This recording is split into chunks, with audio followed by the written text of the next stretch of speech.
Hear his voice, harden not your hearts. Alleluia, alleluia, alleluia. Alleluia, alleluia, alleluia. Alleluia, alleluia.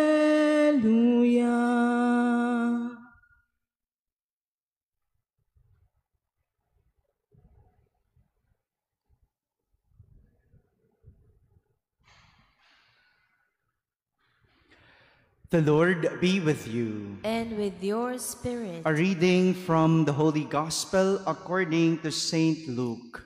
Glory to you, O Lord.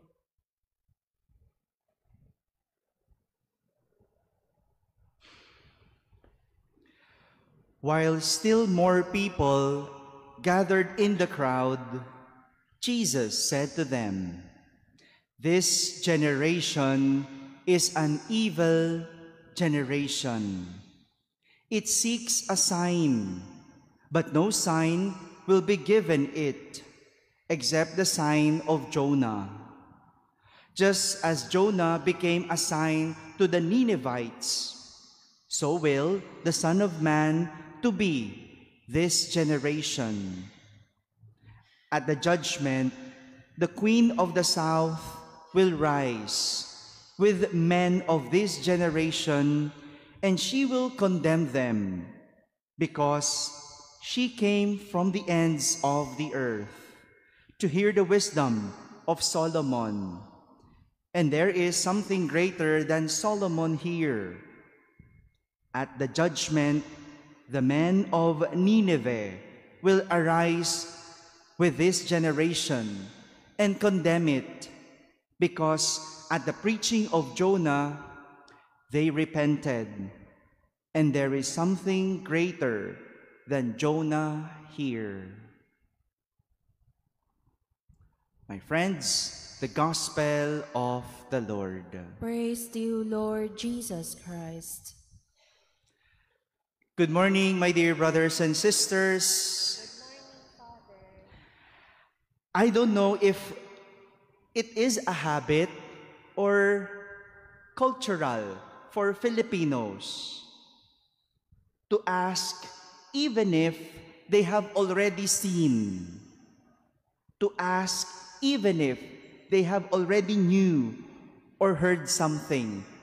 Sige nga, help me to reconcile and understand this. A teacher would tell the class to use one whole sheet of paper for a quiz. And a student would ask, "Ma'am, one whole?"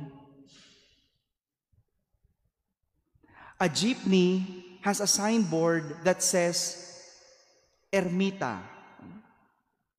A barker would shout, "Ermita," so passengers would know. Isn't that redundant?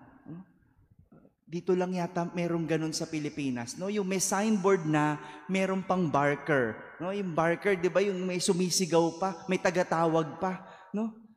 Kailangan pa ba natin na may tagatawag? No? Sa ibang bansa walang ganun eh.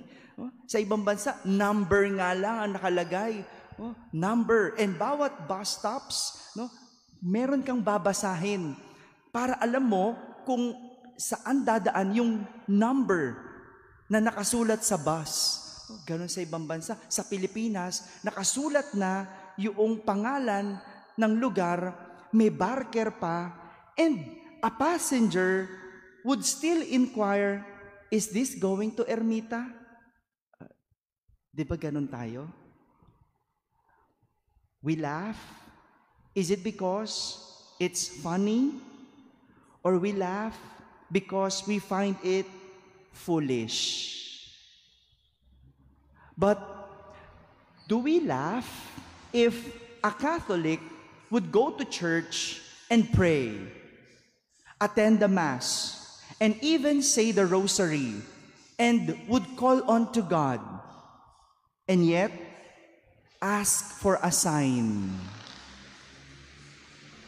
Natatawa ba tayo kapag ang isang Katoliko nagdadasal, nagsisimba, nagro-rosaryo, nagdedebosyon. Tapos, tatawag sa Diyos, pero hihingi ng sign. Do we find it funny?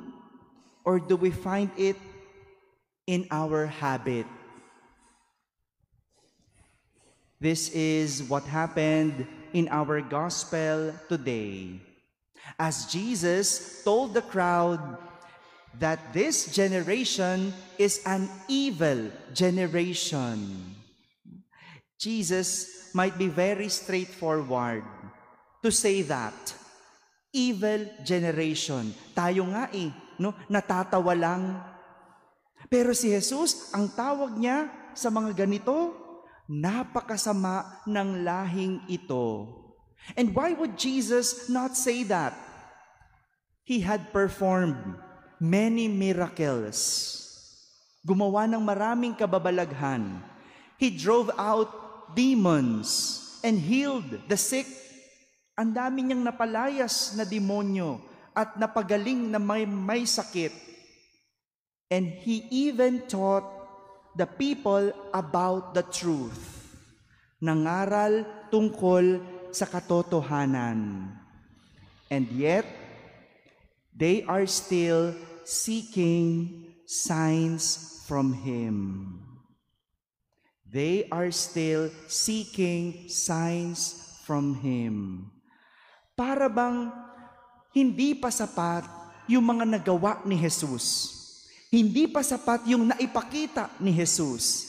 Hindi pa sila kontento sa mga narinig nila kay Jesus, kaya humihingi sila ng patunay kay Jesus.